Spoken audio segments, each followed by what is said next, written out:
قیامت کی نشانیاں دریائے فرات۔ قیامت قائم نہ ہوگی حتیٰ کہ فرات سونے کے پہاڑ سے کھل جائے گا۔ اس پر لوگ آپس میں جنگ کریں گے اور اس سونے کو حاصل کرنے کے لیے، اس کا مالک بننے کے لیے سلطنتیں جنگ کریں گی، عوام لڑے گی۔ اس لڑائی کے نتیجے میں ہر 100 میں سے 99 آدمی قتل ہو جائیں گے۔ السلام علیکم ورحمۃ اللہ وبرکاتہ۔ آج ایک بار پھر ہماری ویب سیریز قیامت کی نشانیوں میں بڑی ہی عجیب و غریب اور حیرت انگیز قیامت سے پہلے کی ایک نشانی ہم لے کر آئے ہیں۔ اس کے بارے میں آپ کو بتائیں گے اور یہ بات ہوگی کہ دریائے فرات کی۔ دریائے فرات ایک بڑا تاریخی دریا ہے اور یہ دریا ایک روایت کے مطابق جنت سے جاری ہوتا ہے۔ اس بارے میں بہت سی معلومات بتائیں گے۔ پھر دریائے فرات کا قیامت کی نشانی سے کیا تعلق ہے وہ بھی آپ کو بتائیں گے، مگر اس سے پہلے دریائے فرات کے ہی کنارے تاریخ کا ایک ایسا واقعہ، انصاف کی ایک ایسی داستان رقم کی گئی، وہ بھی آپ کو بتاتے ہیں تاکہ آپ کو معلوم ہو کہ پہلے زمانے کے قاضی کتنے امانتدار اور انصاف کے نتیجے کے کتنے طلبگار تھے۔ اللہ کرے کہ آج بھی انصاف کا ایسا دورہ ہو جائے۔ آپ کو تاریخ کی ایک سنہری کہانی کی طرف لے چلتے ہیں۔ معاملہ یہ تھا کہ فرات کے کنارے کھجوروں کا ایک باغ تھا جس کے مالک چند بھائی اور ایک بہن تھی۔ بہن نے اپنا حصہ الگ کر کے درمیان میں ایک دیوار تعمیر کروا دی اور ایک فارسی شخص کو اس کی نگہبانی کے لیے مقرر کر دیا۔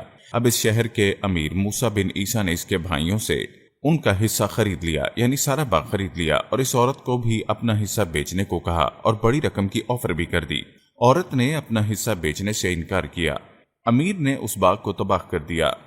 اب ایسا آج کے ہمارے دور میں بھی ہوتا ہے کہ لوگ اگر کسی کی زمین خریدنا چاہتے ہیں یا مال پر ہی قبضہ کر لیتے ہیں، مگر وہ عورت اس زمانے کی بہت ہی کمال کے جج حضرت سیدنا شریک رحمۃ اللہ علیہ کے پاس آئی اور ساری کہانی سنائی، اور اس نے کہا کہ مجھ مظلومہ کو میرا حق دلائیں۔ انہوں نے اس مظلومہ کی فریاد سنی اور اس خط کو سیل کر کے حکم نامہ اس عورت کے سپرد کیا اور کہا، تم امیر بن موسیٰ کے پاس جاؤ اور یہ حکم نامہ اسے دے کر کہو کہ جج صاحب کی عدالت میں حاضر ہو جاؤ۔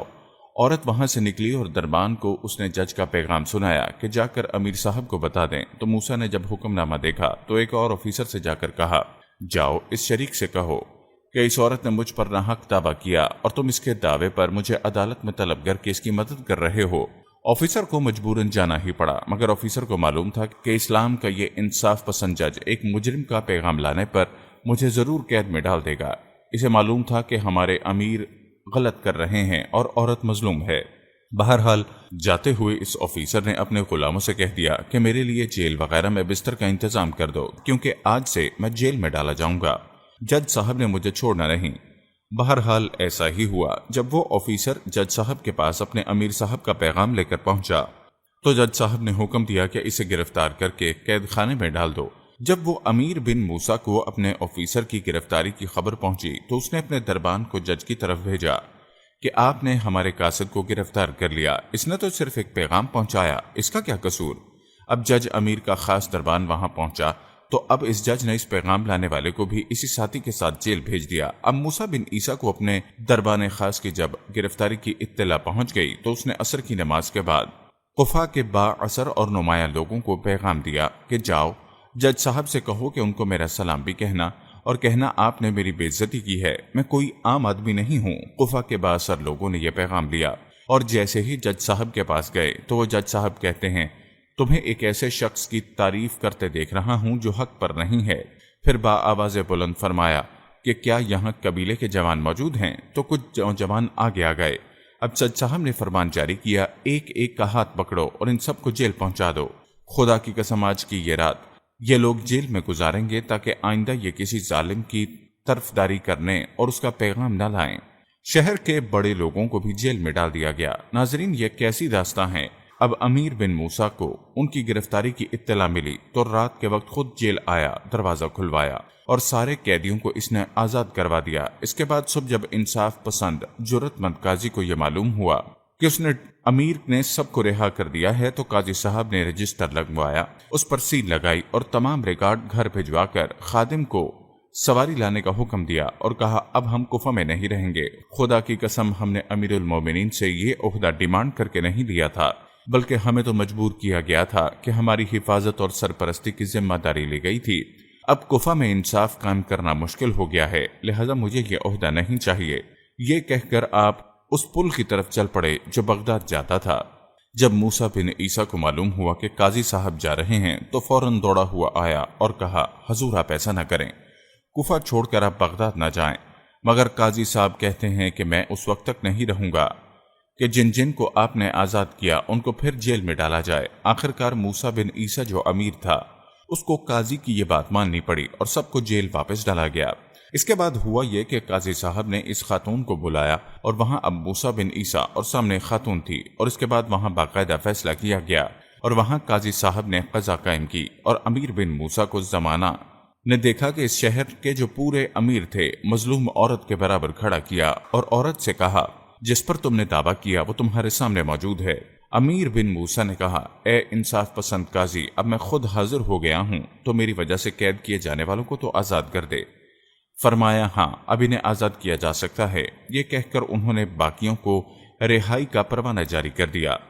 اب فرمایا، اے موسیٰ بن عیسیٰ، اس عورت نے تم پر جو دعویٰ کیا ہے تم اس کے بارے میں کیا کہنا چاہتے ہو؟ اب وہ امیر کہتا ہے، ہاں یہ سچ کہتی ہے۔ فرمایا، وہ تمام چیزیں جو اس سے لی گئی تھی واپس کی جائیں، اور جو دیوار گرا دی گئی تھی اسے فوراً تعمیر کروایا جائے۔ تو امیر کہتا ہے، ٹھیک ہے، میں فوراً یہ کام کروا دیتا ہوں، کیا اس کے علاوہ بھی کوئی دعویٰ ہے؟ قاضی صاحب نے اس عورت سے پوچھا، تمہارا کوئی اور دعویٰ بھی ہے؟ اس نے کہا، ہاں، میرے نوکر کا گھر بھی گرایا گیا ہے، اس کا سامان بھی ٹوٹ پھوٹ گیا ہے۔ امیر نے کہا، اس کا بھی نقصان پورا کر دیتا ہوں۔ قاضی صاحب نے پوچھا، اب بھی کوئی دعویٰ ہے؟ عورت نے کہا، اب میرا کوئی دعویٰ باقی نہیں رہا، اللہ پاک آپ کو جزائے خیر عطا فرمائے۔ پھر وہ عورت دعائیں دیتی ہوئی چلی گئی۔ ناظرین، یہ تھے اس زمانے کے قاضی، یہ تھا انصاف کا انداز۔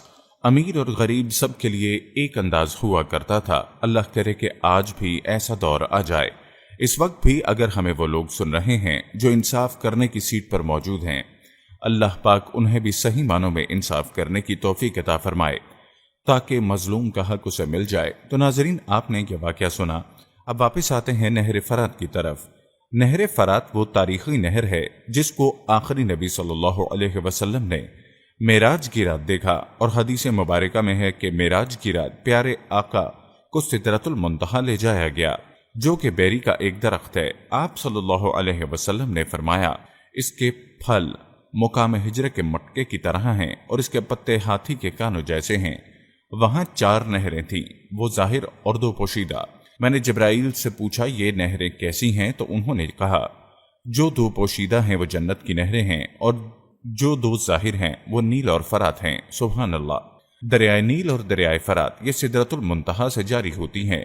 روایتوں میں آتا ہے کہ دنیا میں موجود سب دریاؤں سے افضل دریائے سیون، دجلہ و فرات اور مصر کا دریائے نیل ہے۔ اور اسی دریائے فرات کے بارے میں امیر المومنین حضرت سیدنا عمر فاروق رضی اللہ تعالی عنہ فرماتے ہیں، اگر دریائے فرات کے کنارے ایک بکری کا بچہ بھی مر جائے تو مجھے اس بات کا خوف ہے کہیں مجھ سے اس بارے میں بروز قیامت سوال نہ کیا جائے۔ سبحان اللہ۔ ایسے بھی حکمراں ہوا کرتے تھے کہ ایک بکری کے بچے کی ذمہ داری بھی اپنے اوپر لیتے تھے۔ اللہ کرے کہ آج کے دور کے حکمراں بھی اپنی رعایا کا خیال کریں۔ بہرحال اس دریائے فرات کے کنارے میدان کربلا میں نواسہ رسول جگر گوشہ بطول حضرت امام حسین رضی اللہ تعالی عنہ کو شہید کیا گیا تھا۔ اس کا تذکرہ کئی احادیث میں آیا ہے۔ اس کے علاوہ بھی آپ نے بہت سے واقعات میں اس کا نام سنا ہوگا۔ فرات کا نام قدیم فارسی کے لفظ افراتوں سے نکلا ہے۔ ناظرین، اب ہم اس طرف آتے ہیں کہ اس فرات کو قیامت کی نشانیوں سے کیا تعلق ہے۔ حدیث پاک میں قیامت قائم ہونے سے پہلے ایک نشانی یہ بتائی گئی ہے جس کا تعلق دریائے فرات سے ہے۔ وہ یہ ہے کہ قرب قیامت میں دریائے فرات کا پانی خود بخود خشک ہو جائے گا اور اس کی زمین پھٹ جائے گی، جس سے سونے چاندی اور دیگر خزانوں کی کانیں نظر آنے لگیں گی۔ دریائے فرات میں جگہ جگہ بڑے سوراخ ہو جائیں گے، زمین میں دفن ہونے والے خزانے ظاہر ہو جائیں گے، اور جب پہاڑ پھٹے گا تو سونا ظاہر ہوگا تو لوگ یہ خبر سن کر سونا حاصل کرنے کے لیے دوڑ پڑیں گے، اور 3 گروپس بن جائیں گے، اور ان تینوں میں شدت کی لڑائی ہوگی کہ جب وہ لڑائی لڑیں گے تو اس لڑائی میں بہت سارے لوگ اپنی جانوں سے ہاتھ دھو بیٹھیں گے، اور کیسی خطرناک لڑائی ہوگی، کتنے لوگ اس میں مارے جائیں گے۔ اس حوالے سے حدیث پاک سنیے۔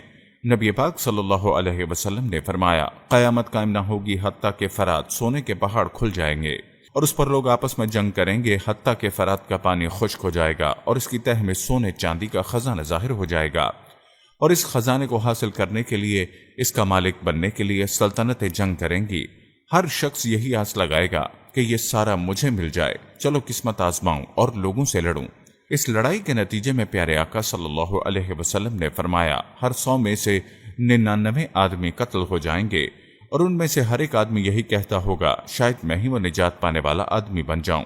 اس لڑائی سے بچنے کا طریقہ ہمارے نبی پاک نے یہ فرمایا ہے کہ فرات سونے کے خزانے کھل جائیں تو جو وہاں ظاہر ہو وہ اس میں سے کچھ نہ لے، یعنی سونے چاندی سے دور رہے، وہاں ٹھہرے بھی نہیں، کیونکہ وہاں بہت قتل و غارت ہوگی۔ نیز اس خزانے کے لینے سے عذاب الہی نازل ہوگا، یہ مال، یہ سونا چاندی، یہ سب منحوس ہوگا، اس سے نفع لینا درست نہ ہوگا، ایک عجیب فتنے کا دور ہوگا، نفسا نفسی کا عالم ہوگا۔ حدیث پاک میں آتا ہے کہ رسول اللہ صلی اللہ علیہ وسلم نے فرمایا، اس کی قسم جس کے قبضے میں میری جان ہے کہ دنیا ختم نہ ہوگی حتیٰ کہ آدمی قبر پر سے گزرے تو وہ وہاں لوٹے گا اور کہے گا ہائے کاش اس قبر والے کی جگہ میں ہوتا۔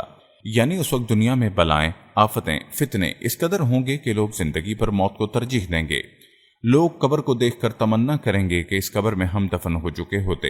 یعنی لوگ ان فتنوں اور لڑائیوں سے اس قدر پریشان ہوں گے کہ جہاں یہ سب ہو رہا ہے دریائے فرات ناظرین کوئی عام دریا نہیں، بلکہ یہ جنتی دریا ہے، اور قرب قیامت میں اسے دنیا سے اٹھا لیا جائے گا۔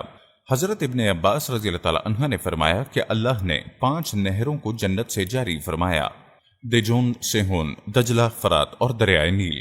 5 ندیاں ایک ہی چشمے سے جاری ہوتی ہیں۔ اللہ پاک نے حضرت جبرائیل علیہ السلام کے ذریعے جنت کے اس چشمے کو پہاڑوں کے اندر امانت رکھ دیا اور پہاڑوں سے نہروں کو زمین پر جاری فرما دیا، جس سے لوگ طرح طرح کے فوائد حاصل کر رہے ہیں۔ ناظرین، یہ ساری معلومات سننے کے بعد ایک بات ظاہر ہوتی ہے کہ یہ نشانی ابھی ظاہر نہیں ہوئی، بلکہ قیامت کے قریب ہی یہ نشانی ظاہر ہوگی۔ یہ فتنہ بہت بڑا ہوگا۔ ہم اللہ تبارک و تعالیٰ سے دعا کرتے ہیں کہ اللہ ہمیں ان فتنوں سے بچائے، دین اسلام پر استقامت عطا فرمائے۔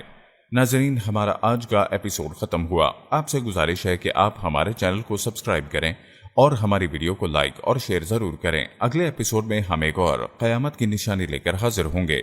دعاؤں میں یاد رکھیے۔ اللہ حافظ۔